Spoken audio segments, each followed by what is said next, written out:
Controle São Paulo, Transbrasil 801. Aqui, Torre Guarulhos, prossiga Transbrasil 801. 801, iniciando a aproximação. Mais 10 minutos para o início do procedimento. Terça-feira, 21 de março de 1989, 11h50 da manhã. Em menos de 5 minutos, um voo cargueiro da Transbrasil vai pousar no Aeroporto Internacional de São Paulo, em Guarulhos.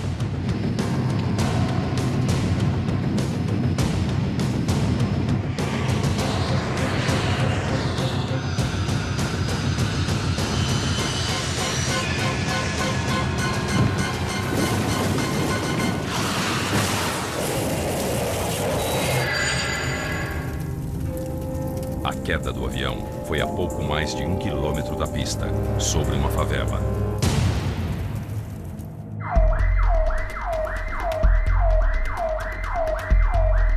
A torre de controle de Guarulhos passou para nós via rádio todas as características da aeronave que havia caído lá. Era um 07 cargueiro, a princípio com 3 pessoas a bordo, e de pronto nós fomos para o local. O sargento Jorge, do Corpo de Bombeiros de Guarulhos, é um dos primeiros da equipe de socorro a chegar ao local da tragédia. Bom, a cena do acidente é aquela cena catastrófica, né? Várias casas destruídas, a aeronave em chamas, muita gente gritando, pedindo para ajuda, pedindo para ajudar os próximos, os vizinhos. Pensei eu que era um caminhão, alguma coisa assim. Tivesse entrado dentro da minha loja. Saí correndo do escritório, no meio da loja tive que voltar para trás. Um calor muito forte. Depois uns 5 minutinhos que eu consegui ir para fora, porque estava caindo tudo lá. Eu estava em casa com minha mãe e minha irmã, né? Aí quando eu vi o barulho, eu saí correndo até o portão. A turbina estava no portão e já estava saindo fumaça ainda. Eu lembro de ter pedido para minha mãe andar de bicicleta e justamente aquele dia ela não deixou. E eu lembro de ter terminado de limpar o quintal e ouvi um estrondo, e quando eu olhei pra cima, era uma chuva de tijolos, de pedra. Uma coisa muito barulhenta, o chão tremia muito. E quando a gente saiu correndo, eu lembro do rastro de fogo que tinha no terreno da frente da minha casa.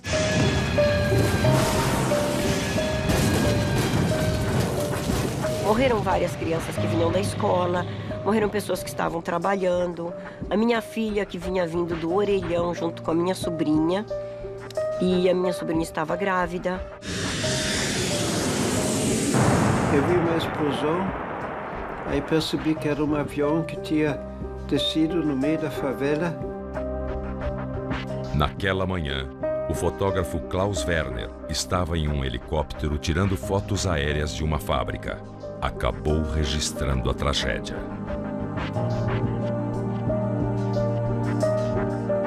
Um acidente bastante complicado.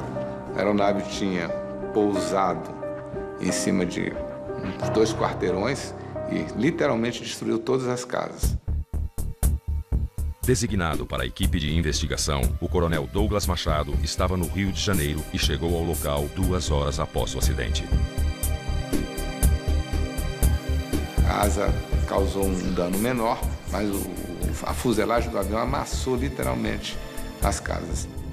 O trabalho do Corpo de Bombeiros foi muito importante no sentido de que eles tinham dificuldades inerentes a um avião acidentado, não tinham essa intimidade com o avião, mas de certa forma eles contribuíram para nos ajudar a preservar dados importantes.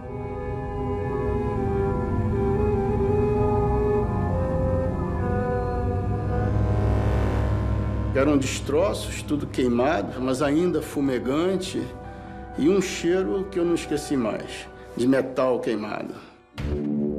Fábio Goldenstein era um jovem piloto quando foi convocado para fazer parte da equipe de investigação.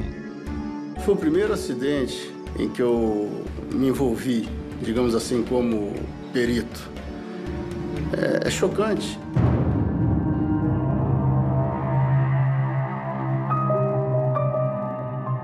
Você vê um monte de destroços de avião, uma favela, casas destruídas.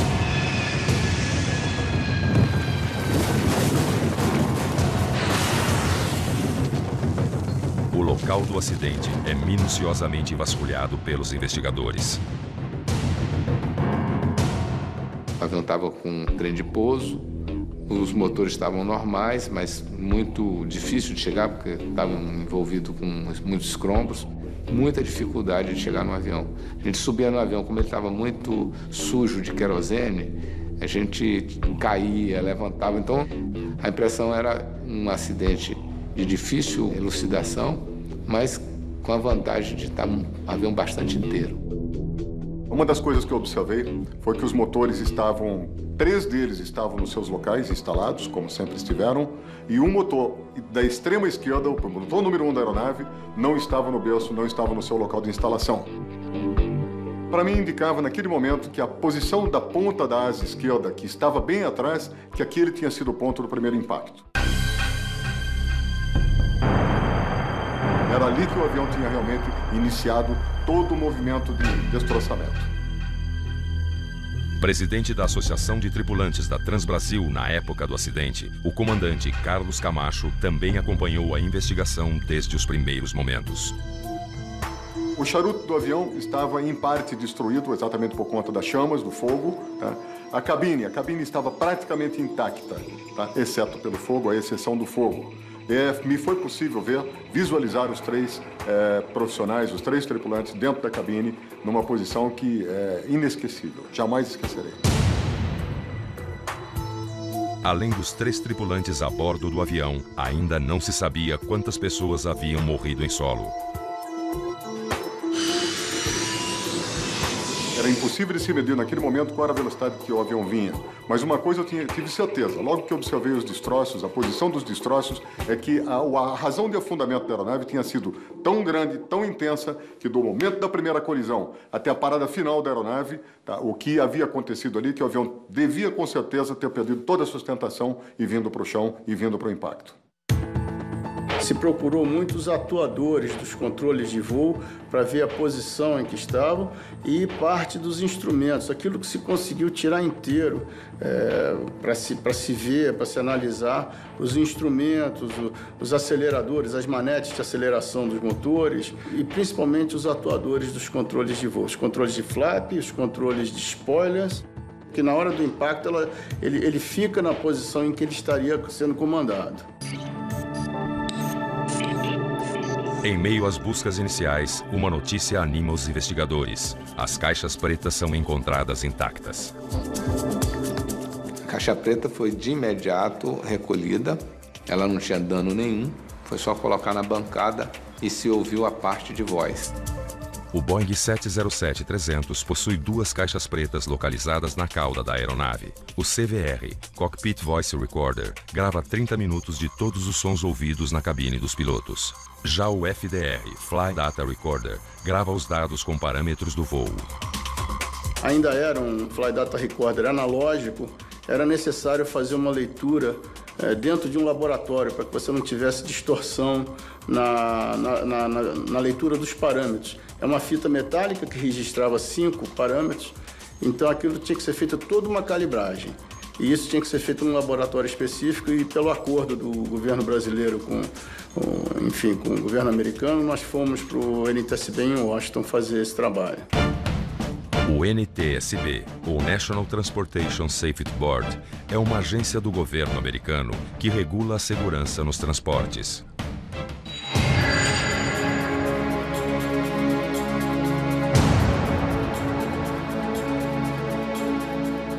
Quando eu cheguei, muita coisa já tinha sido movimentada. Logicamente pelos bombeiros, pelas equipes de resgate, que é natural, mas também por pessoas do local que iam à casa buscar alguma coisa. Embora tivesse o bloqueio da polícia, sempre existe essa interferência.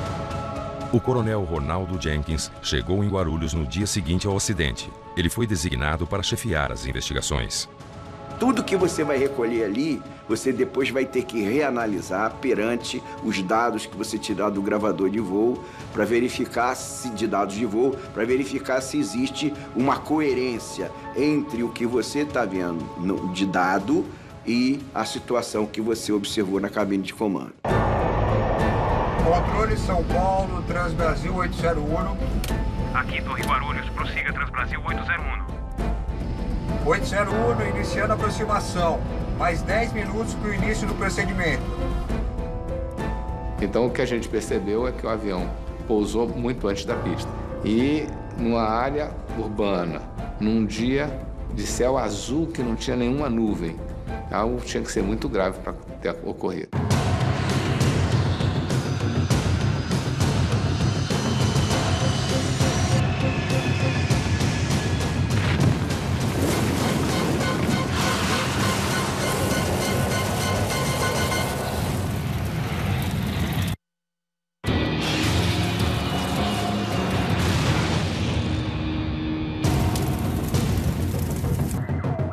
Um avião cargueiro da Transbrasil cai sobre uma favela, minutos antes de aterrissar no Aeroporto Internacional de São Paulo. No dia seguinte ao acidente, o número de mortos é confirmado. Além dos 3 tripulantes a bordo, outras 22 pessoas morreram em solo. No mesmo momento em que você inicia a investigação de campo aqui, você já tem uma outra equipe que vai à empresa aérea levantar a parte documental.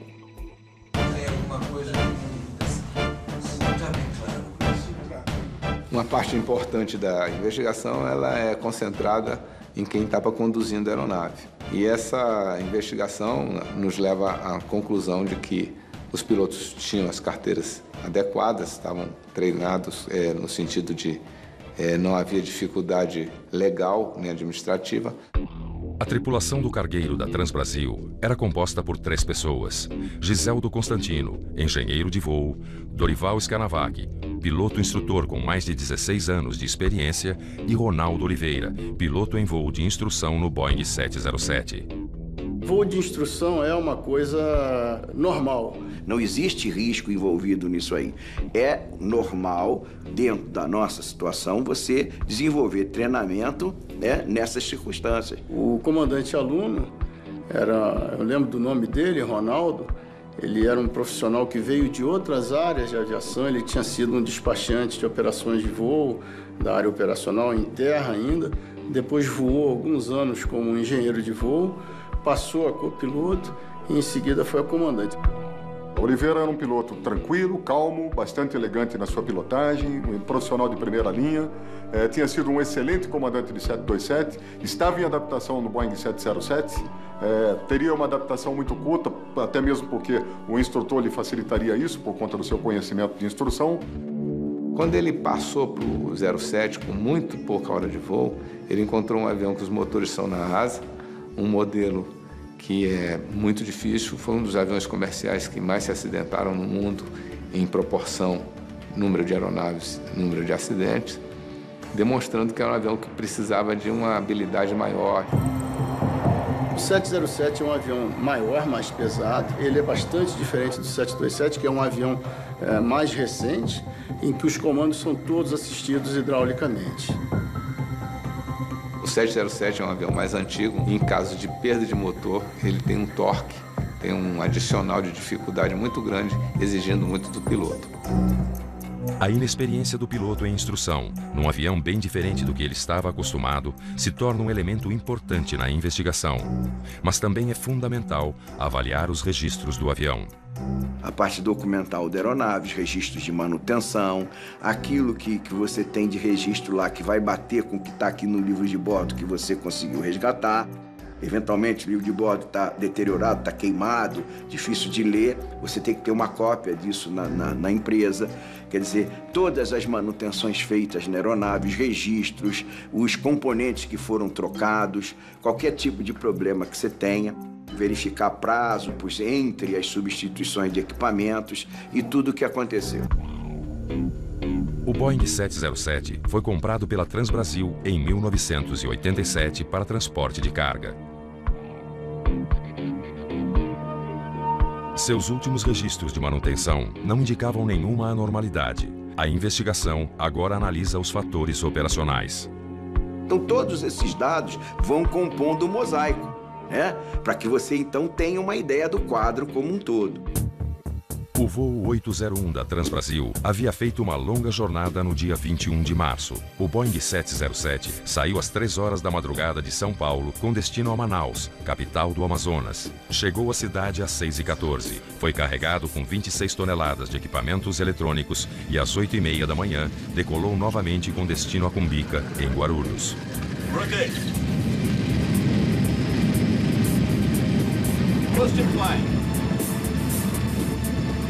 As investigações do fator operacional identificaram a carga de trabalho. Qualquer coisa em torno de 8 horas, que é bem abaixo do que a legislação determina. O representante dos pilotos da Transbrasil tem opinião diferente sobre a jornada de trabalho da tripulação a bordo do avião cargueiro. Na verdade, o voo cargueiro, o voo que se dedica à carga, ele normalmente atua durante a noite. É um momento que exige muito mais das tripulações, porque você tem que ter tido um dia confortável, descansado, deve ter dormido, deve ter descansado suficientemente para poder fazer o seu voo. Uma distância longa, como São Paulo-Manaus e a volta Manaus-São Paulo, evidentemente, chega muito perto da fadiga no momento que você está voltando para São Paulo, e eles estavam nessa condição. Eles estavam muito próximos da fadiga. Então esse cansaço, eu tenho absoluta convicção que teve algum peso no acidente. Perfeito, Oliveira. Ela era uma jornada normal, eles faziam regularmente, se fazia regularmente, mas como muitas jornadas que se faziam, eram jornadas que você ficava muito próximo aos limites legais de horas de trabalho.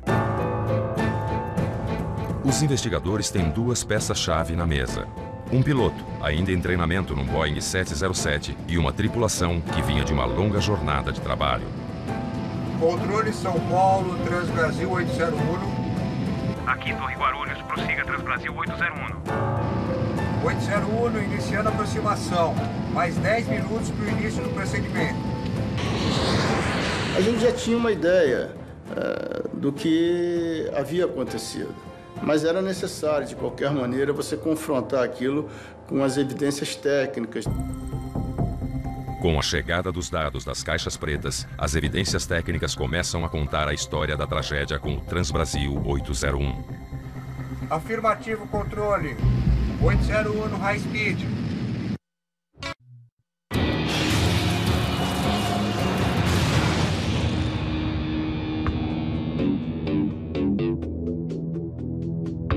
A investigação do acidente com o cargueiro da Transbrasil avança e o piloto Fábio Goldenstein viaja para os Estados Unidos para acompanhar os trabalhos da NTSB, a agência norte-americana que investiga acidentes aéreos. As conversas entre os pilotos e entre a tripulação, os pilotos e o engenheiro de voo, as conversas eram todas em português, então havia necessidade de nós estarmos presentes.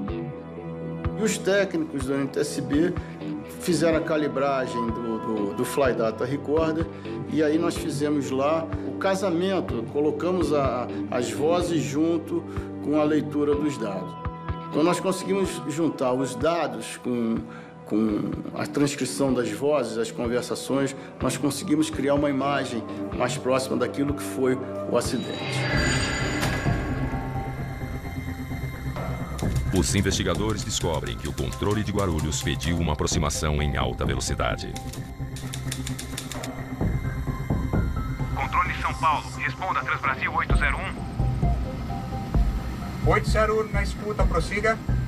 Eu posso ter high speed em virtude de fechamento ao meio-dia da pista 09, Romeu? Afirmativo, controle. 801 no high speed. Não é difícil, não é impossível que um controlador peça para que o piloto mantenha high speed, uma velocidade alta, dentro das limitações legais. O high speed é um recurso utilizado tanto pelos pilotos como pelos controladores para agilizar a operação. Naquele momento, a torre estabeleceu, ao meio-dia vai fechar o aeroporto. Se o piloto pousasse às 11 horas e 59 minutos, ele pousaria, e às 12 horas e 1 minuto já não pousaria mais. Então, isso é uma coisa que é importante ficar registrado. Os pilotos estavam com pressa de chegar. Eles já estavam trabalhando desde as 3 horas da manhã. E um fechamento de aeroporto implicaria que eles provavelmente teriam que ter ido para um outro aeroporto, no caso Campinas, ou possivelmente o Rio de Janeiro, e aí já não voltariam para casa naquele dia. Esse procedimento de high speed é um procedimento igual a qualquer outro. Apenas o piloto deve saber que em alta velocidade a razão de descida é maior, ele tem que se antecipar em vários procedimentos e não deve ser feito por piloto pouco experiente. A velocidade de aproximação para o pouso foi extremamente alta. Ele estava com quase 200 km a mais do que ele devia estar. Controle São Paulo, Transbrasil 801. Aqui, Torre Guarulhos, prossiga Transbrasil 801. 801, iniciando a aproximação, mais 10 minutos para início de procedimento. Afirmativo, 801.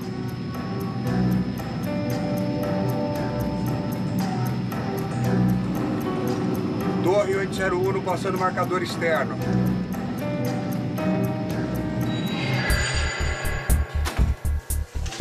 Os investigadores do caso Transbrasil 801 já sabem que houve uma aproximação para pouso em alta velocidade, feita por uma tripulação cansada, com um piloto inexperiente naquele modelo de avião e em treinamento. E mais, o registro das caixas pretas revela outra falha grave da tripulação. O checklist não foi realizado de acordo com as normas. O checklist nada mais é do que uma orientação para você fazer o sequenciamento de verificações do que você tem que fazer num determinado segmento do voo. Por exemplo, nós estamos falando de aproximação e pouso. São 2 checklists diferentes, né? Então, nesse momento, por causa da pressa, eles fusionaram os 2 checklists, né? E, ao mesmo tempo, não os fizeram completos. No 707 e em toda aeronave que tem um flight engineer, o checklist é falado, cantado, como se diz no jargão aeronáutico, pelo flight engineer. A pessoa que está lendo o checklist vai dar um item e o outro vai ter que dizer em que posição está aquela situação. Por exemplo, flap, aí o cara vai dizer 40. Neste caso, o flight engineer fez as conferências ele mesmo e não se preocupou que os outros não respondessem.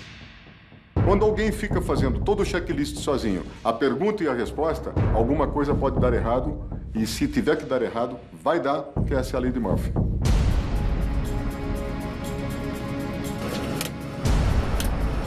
Por isso é que se fala que houve uma descoordenação nos procedimentos de cabine, ok? Que eles não foram os ideais e, logicamente, a sequência de checklist ficou prejudicada.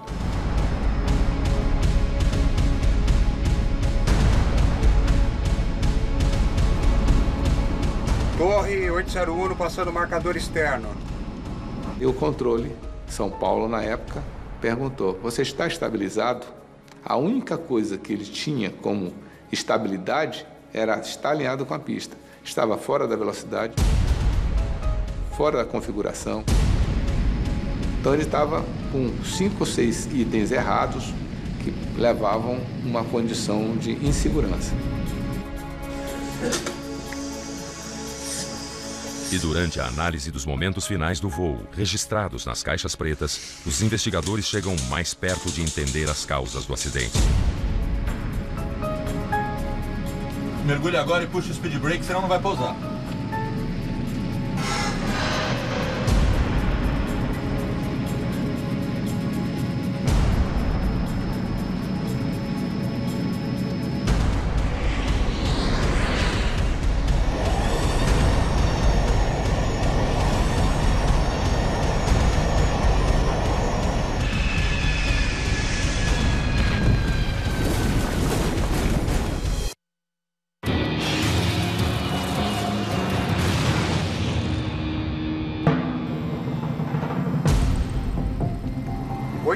Iniciando a aproximação, mais 10 minutos para início de procedimento.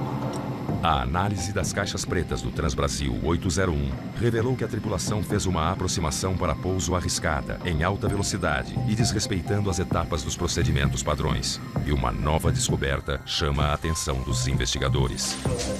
Nos instantes finais do voo, o avião teve uma atitude muito agressiva, né? Uma descida muito rápida. O avião entrou numa atitude de mergulho. E como é um avião que não tem o comando de subida e descida, é um comando manual, ele não é assistido hidraulicamente, o avião pesou muito rapidamente o nariz e eles não conseguiram controlar a atitude do avião. O avião colidiu, ele aumentou ainda mais a razão de descida nesse momento e bateu, colidiu com o solo. Essa brusca variação fez o avião descer com uma razão de 1.200 metros por minuto. Na desaceleração, ele usou todos os recursos da aeronave e acabou incidindo no erro, que é usar o speed brake ou spoiler, que degradam a sustentação da asa junto com os flaps.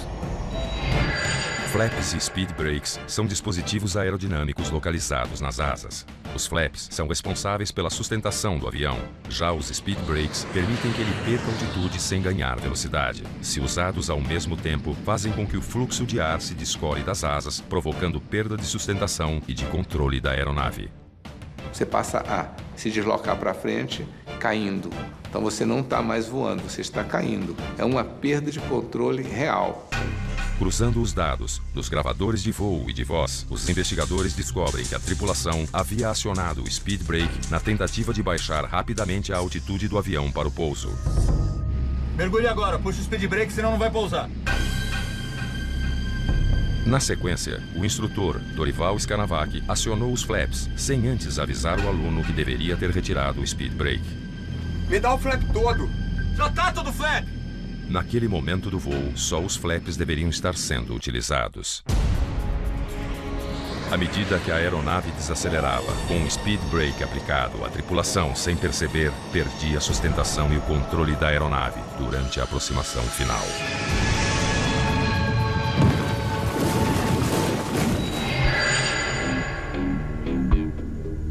O próximo passo da investigação é reproduzir as condições aerodinâmicas que derrubaram o avião.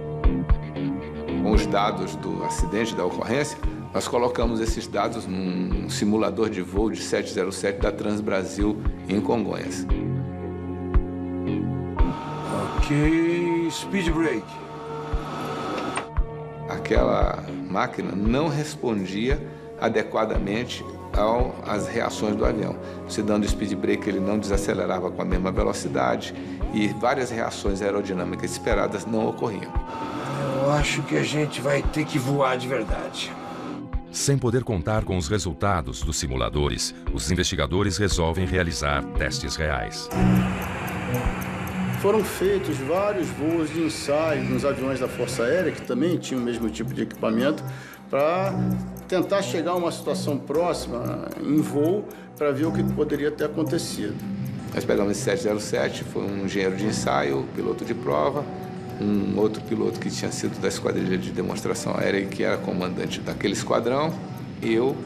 Então nós subimos, fizemos os treinamentos a 37 mil pés, depois descemos para 30, repetimos as manobras como elas ocorreram e descemos para 20 e fizemos uma última 15 mil pés em cima do mar. Ok, mais velocidade. Eles tentaram fazer em voo naquela mesma velocidade, naquelas mesmas configurações. Trabalharam um pouco nisso, né?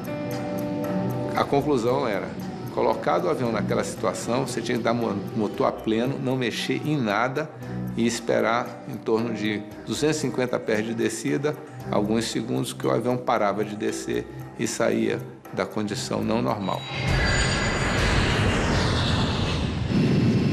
Ligando o flap na velocidade, tá? Mergulhe agora, puxa o speed brake, senão não vai pousar.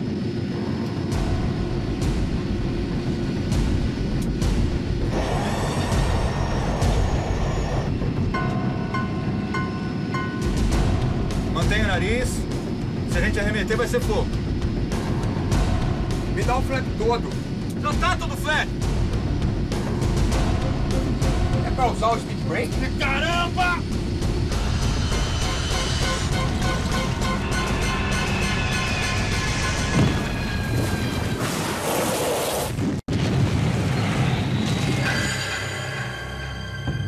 gravador de voz da caixa preta, os investigadores descobrem um dado surpreendente. O comandante instrutor Dorival Scanavac assume o comando da aeronave momentos antes do pouso, descumprindo os protocolos operacionais de segurança. Mergulhe agora e puxa o speed brake, senão não vai pousar.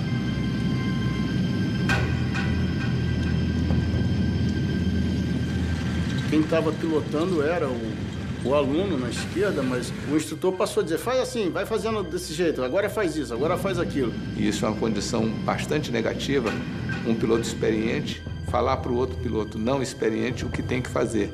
Ele passa a cumprir ordem e não sente mais o avião. O problema todo é que ali eles estavam numa aproximação muito veloz, muito desestabilizada e o mais certo talvez tivesse sido descontinuar a aproximação e ir para outro lugar.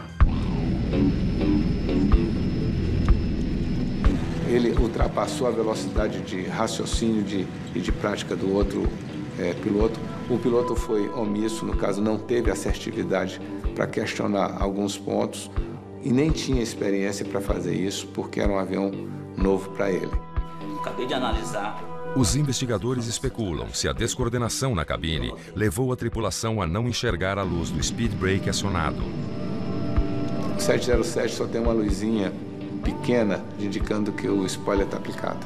As outras informações de posição de flaps, elas são dadas por um instrumento que tem essa finalidade. O piloto tem que raciocinar, isso é uma obrigação dele, com o que está vendo e o que pode acontecer. Nessa velocidade muito grande para pouso, o alerta situacional dos três na cabine foi muito baixo e eles não perceberam a situação até a colisão. Eles bateram sem saber exatamente o que estava acontecendo. A última peça do quebra-cabeças finalmente se encaixa. Os investigadores completam a cadeia de eventos que derrubou o avião. Mantenha o nariz. Se a gente arremeter, vai ser fogo. Me dá o flap todo. Já tá todo flap. É pra usar o speed brake? Caramba!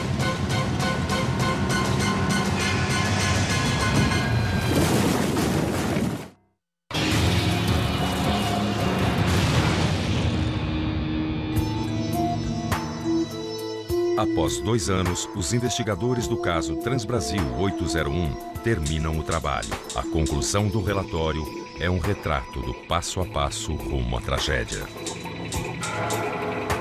Nunca um fator só derruba um avião. Às vezes nem 2, nem 3. É uma conjugação de eventos, de fatos, e são muito específicos em cada situação. Aquilo que às vezes derruba um avião, provoca um acidente num determinado cenário, não provoca em outro. A pressa, o processo de instrução do copiloto, o uso indevido dos flaps e speed brakes ao mesmo tempo e a falta de coordenação na cabine foram apontados como fatores contribuintes para que o acidente ocorresse. Após decolar de São Paulo na madrugada, a tripulação do voo 801 da Transbrasil pousa em Manaus e carrega a aeronave com 26 toneladas de equipamentos eletrônicos. Às 8h30 da manhã do mesmo dia, decola para São Paulo e se prepara para o pouso no aeroporto de Guarulhos. Internacional de São Paulo, GRU. Procedimento VOR-N Zulu para a pista 09. Controle São Paulo, Transbrasil 801. Aqui, Torre Guarulhos, prossiga Transbrasil 801. 801 iniciando a aproximação, mais 10 minutos para início de procedimento. Controle São Paulo, responda Transbrasil 801. 801 na escuta, prossiga. Eu posso ter high speed em virtude de fechamento ao meio-dia da pista 09, Romeu? Confirma. Afirmativo, controle. 801 high speed. A tripulação vem de uma longa jornada de trabalho e perder essa aterrissagem significaria mais tempo de voo até outro aeroporto. Torre 801 passando marcador externo.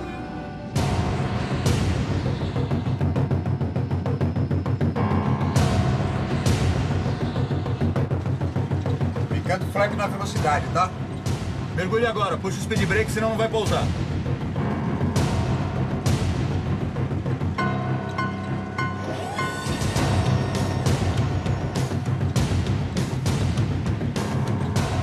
Mantenha o nariz. Se a gente arremeter, vai ser fogo. Me dá o flap todo. Já tá todo flap! É pra usar o speed brake? Caramba!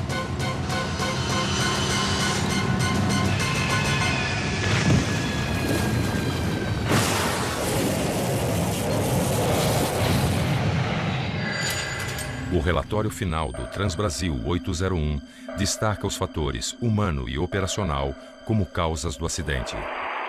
Fator material não contribuiu porque não houve nenhuma pane.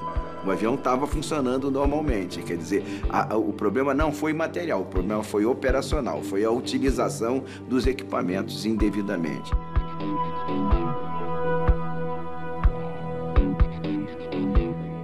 Uma perda de coordenação entre eles. Picando o flap na velocidade, tá? Mergulhe agora, puxa o speed brake, senão não vai pousar. Existem 3 palavras fundamentais que levam a entender esse acidente. A primeira delas foi a síndrome da pressa. A correria, a vontade de chegar logo. 801 na escuta, prossiga.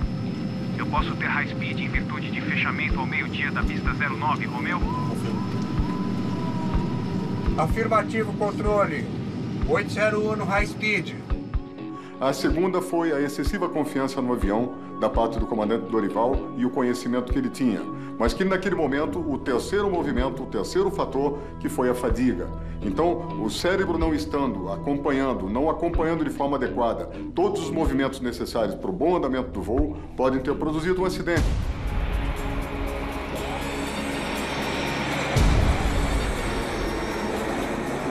Um erro operacional composto por várias ações em cadeia nos minutos finais do voo levou à queda do Boeing.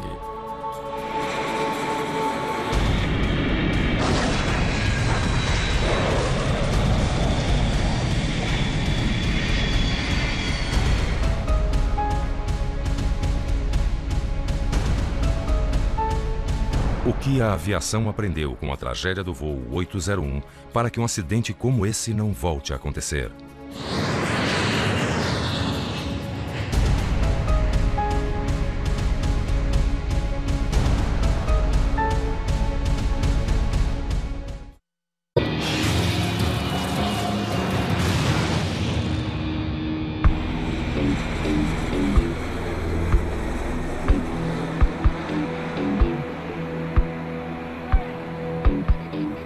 Duas décadas depois do acidente com o voo 801 da Transbrasil, o que mudou para que tragédias como essa não aconteçam mais? O que a gente aprendeu neste acidente é um reforço do que a gente já sabia, em alguns casos. Quer dizer, não se deve acelerar um procedimento, né? Quer dizer, os nossos procedimentos aeronáuticos, eles necessitam daquele sequenciamento normal. E nesse caso, houve isso. Eles cortaram o procedimento, eles não executaram os cheques na sequência que tinha que ser executado. Um dos principais ensinamentos desse acidente do Transbrasil foi a forma de treinar os tripulantes e as considerações sobre a capacidade de cada um e também o gerenciamento da cabine como um todo, dos recursos existentes. Ali haviam 3 homens e nenhum deles foi capaz de identificar uma situação de risco muito grande que os 3 teriam condições de resolver.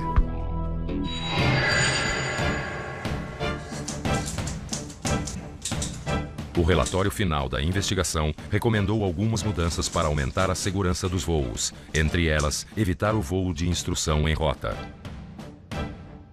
Na realidade, eles queriam evitar certos tipos de instrução em rota. O voo de instrução em rota existe. Hoje, o que passa é que os simuladores são tão avançados que você pode pegar um tripulante, treinar nesse simulador até ele fazer todas as manobras com a precisão mínima de 70%. Sai desse simulador e pode pegar o avião e decolar e pousar sem ninguém treinando ele. No entanto, você tem sempre uma dupla, um monitora o outro, uma coordenação tão grande que ele praticamente elimina a possibilidade de erro. Esse monitoramento é que é a diferença que tem em relação ao anterior. Mas para os moradores afetados pela tragédia, pouca coisa mudou ao longo dos anos. Eu perdi muitos amigos, 18 que morreram, todos foi conhecido.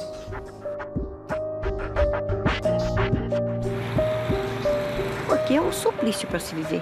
O teto da minha casa está todo rachado por causa dessa trepidação aérea. Você não consegue ter nada leve dentro de casa. Tudo vai ao chão. Hoje, por incrível que pareça, trabalho no aeroporto. É uma paixão, eu gosto muito. Mas não tenho medo. Eu já viajei e eu sei que é por incrível que pareça, um dos transportes mais seguros.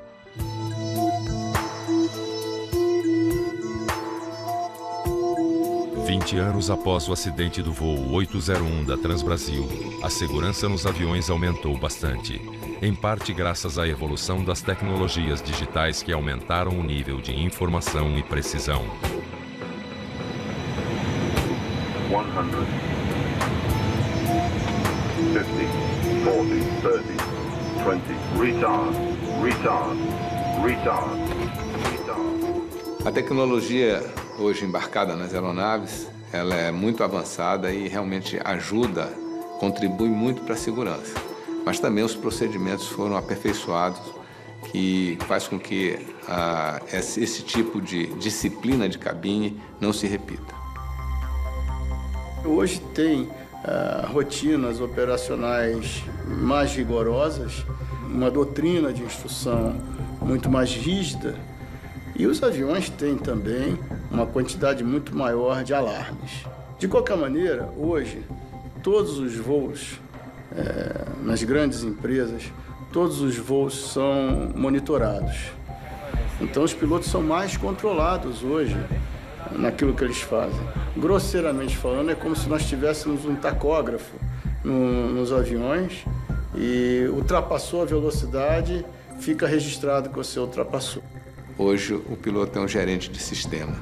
Então, cada filosofia de operação, no caso da Airbus e da Boeing, aí você tem outras também, tem Embraer, elas são diferentes. E o piloto é treinado naquele tipo de aeronave, naquele tipo de filosofia, de modo que a possibilidade de erro é bem menor. O ser humano, ele não evoluiu no mesmo compasso que a tecnologia que aí se encontra. Se nós não trouxermos os pilotos para os seus devidos momentos, treinamentos adequados, nós continuaremos a ter acidentes pelo mundo e não serão poucos, porque a tecnologia e o ser humano ainda não estão numa fase de entendimento absoluto. Apesar do aparente descompasso, a tecnologia aeronáutica existente hoje é capaz até de substituir pilotos em operações militares. O voo sem piloto é normal. Hoje em dia, você vê os bombardeios de precisão que são feitos pela OTAN e pelos Estados Unidos, a posições no Oriente Médio, é fruto da capacidade de um homem ficar dentro de um container trabalhando. Agora, para o transporte civil, ainda vai demorar tirar um homem da cabine. A gente não pode se esquecer de quem projeta as máquinas também são os homens. Então, para mim, nada substitui um piloto bem treinado e bem disciplinado.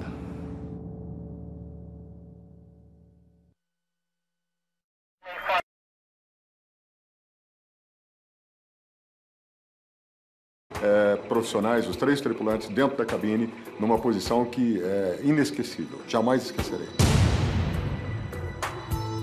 Além dos 3 tripulantes a bordo do avião, ainda não se sabia quantas pessoas haviam morrido em solo. Era impossível de se medir naquele momento qual era a velocidade que o avião vinha. Mas uma coisa eu tive certeza, logo que observei os destroços, a posição dos destroços, é que a razão de afundamento da aeronave tinha sido tão grande, tão intensa, que do momento da primeira colisão até a parada final da aeronave, o que havia acontecido ali, que o avião devia com certeza ter perdido toda a sustentação e vindo para o chão e vindo para o impacto. Se procurou muitos atuadores dos controles de voo para ver a posição em que estavam e parte dos instrumentos, aquilo que se conseguiu tirar inteiro para se ver, para se analisar os instrumentos, os aceleradores, as manetes de aceleração dos motores e principalmente os atuadores dos controles de voo, os controles de flap, os controles de spoilers, que na hora do impacto ele fica na posição em que ele estaria sendo comandado. Em meio às buscas iniciais, uma notícia anima os investigadores. As caixas pretas são encontradas intactas. caixa preta foi de imediato recolhida, ela não tinha dano nenhum, foi só colocar na bancada e se ouviu a parte de voz. O Boeing 707-300 possui 2 caixas pretas localizadas na cauda da aeronave. O CVR, Cockpit Voice Recorder, grava 30 minutos de todos os sons ouvidos na cabine dos pilotos.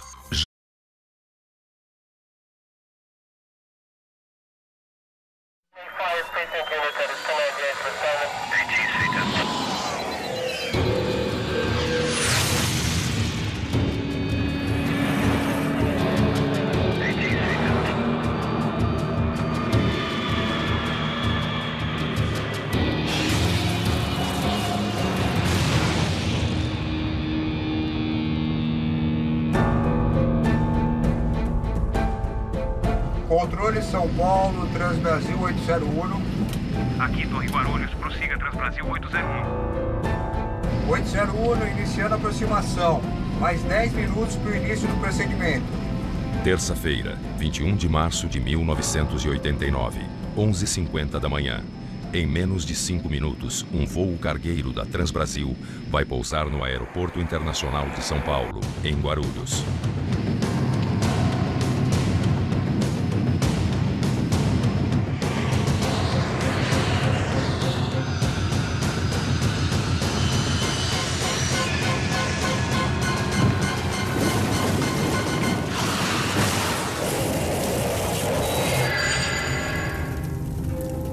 A queda do avião foi a pouco mais de 1 quilômetro da pista, sobre uma favela.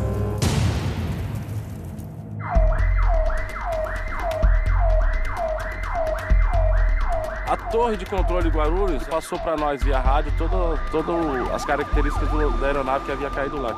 Era um 07 cargueiro, a princípio com 3 pessoas a bordo.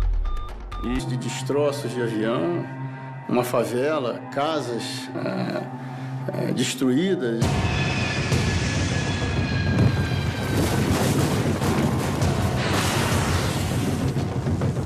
O local do acidente é minuciosamente vasculhado pelos investigadores. O avião estava com um trem de pouso, os motores estavam normais, mas muito difícil de chegar, porque estavam envolvidos com muitos escombros. Muita dificuldade de chegar no avião. A gente subia no avião, como ele estava muito sujo de querosene, a gente caía, levantava. Então, a impressão era um acidente de difícil elucidação, mas com a vantagem de estar um avião bastante inteiro. Uma das coisas que eu observei foi que os motores estavam, 3 deles estavam nos seus locais instalados, como sempre estiveram, e um motor da extrema esquerda, o motor número 1 da aeronave, não estava no berço, não estava no seu local de instalação. Para mim, indicava naquele momento que a posição da ponta da asa esquerda, que estava bem atrás, que aquele tinha sido o ponto do primeiro impacto. Era ali que o avião tinha realmente iniciado todo o movimento de destroçamento. Presidente da Associação de Tripulantes da Transbrasil na época do acidente, o comandante Carlos Camacho também acompanhou a investigação desde os primeiros momentos. O charuto do avião estava em parte destruído, exatamente por conta das chamas, do fogo. Tá? A cabine estava praticamente intacta, tá? Exceto pelo fogo, a exceção do fogo. Me foi possível visualizar os 3. Pela manhã, o fotógrafo Klaus Werner estava em um helicóptero tirando fotos aéreas de uma fábrica. Acabou registrando a tragédia.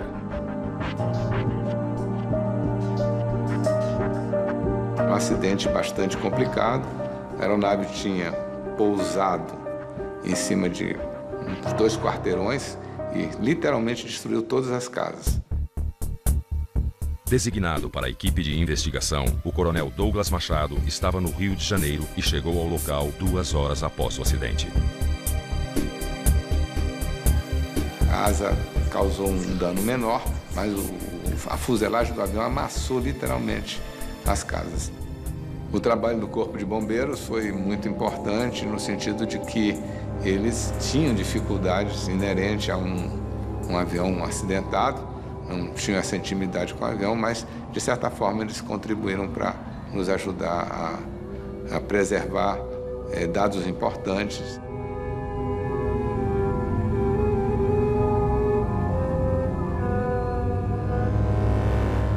Eram destroços, tudo queimado, mas ainda fumegante, e um cheiro que eu não esqueci mais, de metal queimado. Fábio Goldenstein era um jovem piloto quando foi convocado para fazer parte da equipe de investigação. Foi o primeiro acidente em que eu me envolvi, digamos assim, como perito. É chocante.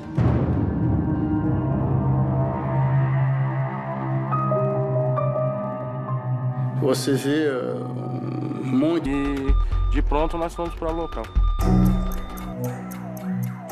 O sargento Jorge, do Corpo de Bombeiros de Guarulhos, é um dos primeiros da equipe de socorro a chegar ao local da tragédia. Bom, a cena do acidente é aquela cena catastrófica, né? Várias casas destruídas, a aeronave em chamas, muita gente gritando, pedindo para ajuda, pedindo para ajudar os próximos, os vizinhos. Pensei eu que era um caminhão, alguma coisa assim, tivesse entrado dentro da minha loja. Saí correndo do escritório, no meio da loja tive que voltar para trás. Um calor muito forte. Depois uns 5 minutinhos que eu consegui ir para fora, porque estava caindo tudo lá. Eu estava em casa com minha mãe e minha irmã, né? Aí quando eu vi o barulho, eu saí correndo até o portão. A turbina estava no portão e já estava saindo fumaça ainda. Eu lembro de ter pedido para minha mãe andar de bicicleta e justamente aquele dia ela não deixou. E eu lembro de ter terminado de limpar o quintal e ouvi um estrondo e quando eu olhei para cima era uma chuva de tijolos, de pedra. Uma coisa muito barulhenta, o chão tremia muito. E quando a gente saiu correndo, eu lembro do rastro de fogo que tinha no terreno da frente da minha casa.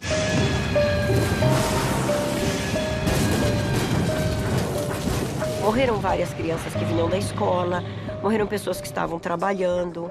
A minha filha que vinha vindo do Orelhão junto com a minha sobrinha. E a minha sobrinha estava grávida. Eu vi uma explosão, aí percebi que era um avião que tinha descido no meio da favela. Naquela